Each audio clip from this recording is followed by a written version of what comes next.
Phone की घंटी बज रही थी। मोहित ने घड़ी देखी। सुबह के 7 बज रहे थे।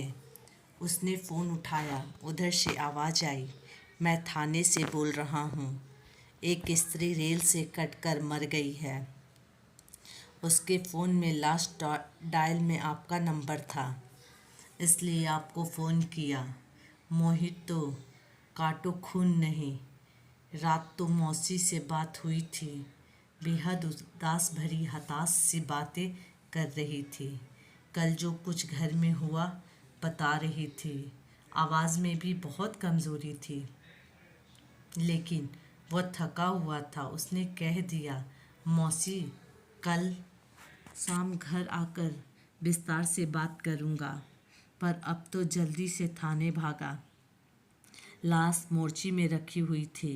उसने मौसा जी को फ़ोन किया, जो बिजली विभाग में कार्यरत थे।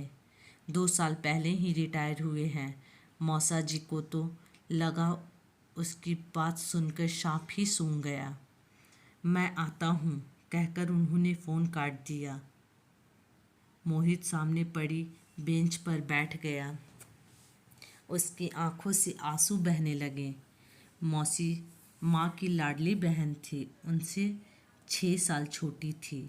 मोहित भी मौसी के दिल के बहुत करीब था। सोच में डूब गया। मोहित माँ बताया करती थी, जब उनके जन्म के बाद मौसी पैदा हुई तो सबको खल गई, क्योंकि सबको लड़का चाहिए था। उनके होने से पहले लड़की जानकर कोई गर्भपात करा दिए गए थे। उस बार लड़का होने की रिपोर्ट पर वही बच्चा पैदा किया गया, पर हुई लड़की। किसी को बर्दाश्त ही नहीं हुआ। कोहराम सा मच गया। कोई शगुन नहीं हुआ, बस मातम ही हुआ। उन्होंने कभी कोई प्यार माँ बाबूजी का नहीं मिला, बल्कि छोटी छोटी गलतियों पर पिटाई होती थी। माँ पहला बच्चा थी, इसलिए उन्हें सबका लाड मिला। बाद में कोई गर्भपात के बाद छोटा भाई आने पर तो उनकी हालत और ख़राब हो गई। एक तरह से नौकरानी वाली हो गई। स्कूल तो भेजा गया उन्हें, पर पढ़ाई की कोई सुविधा नहीं दी। उन्हें स्कूल जाते जाते काम, स्कूल से आते ही फिर काम, काम ही काम। बस माँ ही बहुत प्यार करती थी। उन्होंने माँ बताती थी, एक बार मौसी ने भूख लगने पर भाई के लिए रखा हुआ सेब खा लिया। फिर तो उनकी वो पिटाई हुई कि दुखी होकर मौसी ने गेहूं में रखी सल्फास की गोलियां खा ली। वो तो माँ ने देख लिया। पुलिस के डर के मारे जैसे तैसे उन्हें बचाया गया। माँ की शादी के बाद तो मौसी की हालत और बदतर हो गई थी। 16 साल की उम्र में ही उनकी शादी भी कर दी गई हमारे शहर में। पर यहाँ भी मौसी के दुर्भाग्य ने पीछा नहीं छोड़ा। तेज तर्रार सास और विधवा बहन का आज्ञाकारी पुत्र और भाई निकला। उनका पति दिन रात उनकी सेवा में जुटी रहती। मुंह में बोल तो जैसे थे ही नहीं।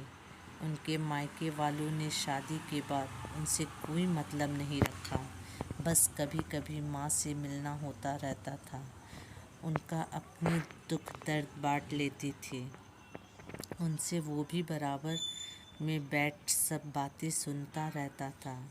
बात बहुत समझ तो उसे नहीं आती थी, पर मौसी के आंसू उसे अच्छे नहीं लगते थे। अपने हाथों से उन्हें पोंछ देता था और मौसी उसे गले लगा लेती थी। उसे बहुत प्यार करती थी मौसी। माँ बताती है, एक बार जब फिर मौसी ने जुल्मों से तंग आकर जान देने की सोची, तभी उन्हें पता चला वह गर्भवती हैं। उस दिन से वो खुश रहने लगी थी। उन्हें यही लगने लगा था, अब कोई उनका अपना आने वाला है जो उनका उद्धार करेगा, उनको समझाएगा। और फिर रौनक उनके घर आया।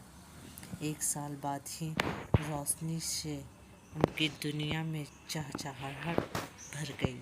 साथ कि चिलौप पति का कर्कश व्यवहार, नंद की मनमानी उन्हें कुछ भी बुरा नहीं लगता था। वो तो अपनी खुशी में मग्न अब दूसरी दुनिया में ही रहने लगी थी।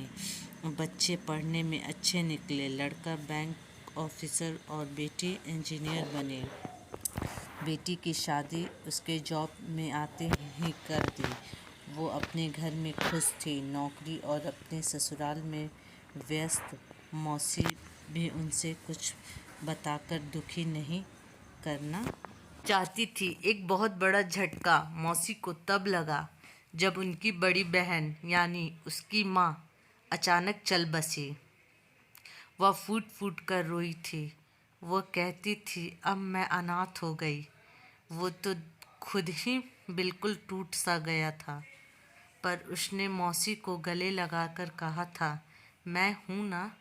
उसने ही अपनी शादी में उन्हें फ़ोन खरीद कर दिया था भेंट स्वरूप, ताकि जब चाहे उससे बात कर सके। उनके बेटे ने भी प्रेम विवाह किया। पति तो बिल्कुल भी तैयार नहीं थे। हालांकि उन्हें भी लड़की और उसका परिवार ठीक नहीं लग रहा। फिर भी बेटे की खुशी के लिए बड़े लाड प्यार से बहू घर पर लेकर आई। पर शायद यहाँ भी उनकी किस्मत दगा दे गई। बहू के पिताजी का कोई काम नहीं था। भाई भी आवारा था। वो तो हर वक्त घर में डेरा डाले रहते थे और बहू को चढ़ाते रहते। बहू को हर समय ठंडा बुखार। मौसी दिन रात काम करती रहती। बेटे से बात करने की कोशिश की तो बेटे का जवाब सुनकर भौचक्की रह गई। बोला, ये क्या माँ, आपको सबसे प्रॉब्लम रही। पहले अपनी माँ बाप, फिर सास, अब बहू। कभी तो एडजस्टमेंट करना सीखो। पापा को भी आपसे इसीलिए शिकायत रहती है। कुछ समझती ही नहीं हो आप। मौसी घुट कर रह गई। उन्होंने मन ही मन फैसला कर लिया था कि अब वो किसी से कुछ नहीं कहेगी। जब बहू के पैर भारी हुए, वो सबसे भारी वक्त था उनका। काम भी सारा करती, ऊपर से बहू के इल्ज़ाम। इन्हें मैं खाती हुई अच्छी नहीं लगती, तभी वही बनाती हैं जो मैं नहीं खाती। अब बहू को रौनक की बुआ जी का भी पूरा संरक्षण प्राप्त था। मौसी तो खाना बनाने से पहले बहू से पूछ कर आती थी क्या खाना है, पर अगर वो बेटे से ये कहती तो बेटा सही क्यों मानता। उसे भी अब यही लगता था माँ में भी प्रॉब्लम है, तभी कोई पसंद नहीं करता इन्हें। बहू की माँ लोकल होने की वजह से रोज ही बेटी से मिलने आती और ज्ञान बघार जाती। क्या क्या खाना है। मौसी रसोई में उसे पूरा करने को जुटी रहती। कभी जूस, कभी फल, कभी मेवा, कभी दूध। इसी बीच बेटे का भी ट्रांसफ़र हो गया। पति ने बैठकर तक खुद को सीमित कर लिया। मौसी चुपचाप सबकी बातें सुनते हुए कामों में लगी रहती। पर जिस दिन दूध जैसा पोता घर आया, मौसी फिर निहाल हो गई। सब दुख भूल गई, सपने बुनने लगी। पर सपना तब टूटा जब बहू ने पोते को हाथ भी न लगाने को मना कर दिया। अब बहू की माँ भी घर पर ही रहने लगी थी। बेटी का देखभाल के नाम पर काम सारा मौसी ही करती। मौसी का शरीर भी टूट गया था, इतना काम नहीं हो पा रहा था। उन्हें बुखार आ गया, तब भी वो काम करती रही। पर कल अचानक बेहोश होकर गिर गई। फिर तो घर में कोहराम ही मच गया। कहाँ गया जरा काम, क्या बढ़ गया। इनका नाटक शुरू हो गया। क्या क्या नहीं कहा गया। उन्हें रौनक की बुआ भी कहने लगी, शुरू से आदत है इसकी तो नाटक करने की। बहुत रोई मौसी और कल रात मौसी उसे फ़ोन करके यही सुना रही थी, पर उसने ठीक से पूरी बात नहीं सुनी। सोचा कल जाकर खुद मिल लेगा, पर शायद उन्होंने मन तभी बना लिया था। उनकी लाश लेकर घर आए तो सुना बुआ, बहू और उसकी माँ कह रही थी, कुछ किया तो नहीं आज तक, रेल से कटकर बदनामी दे गई, कुल का नाम बदनाम कर गई, घर के लिए बस अभिशाप ही रही। दोस्तों, यदि मेरी कहानी अच्छी लगे तो लाइक, सब्सक्राइब एंड शेयर जरूर करें।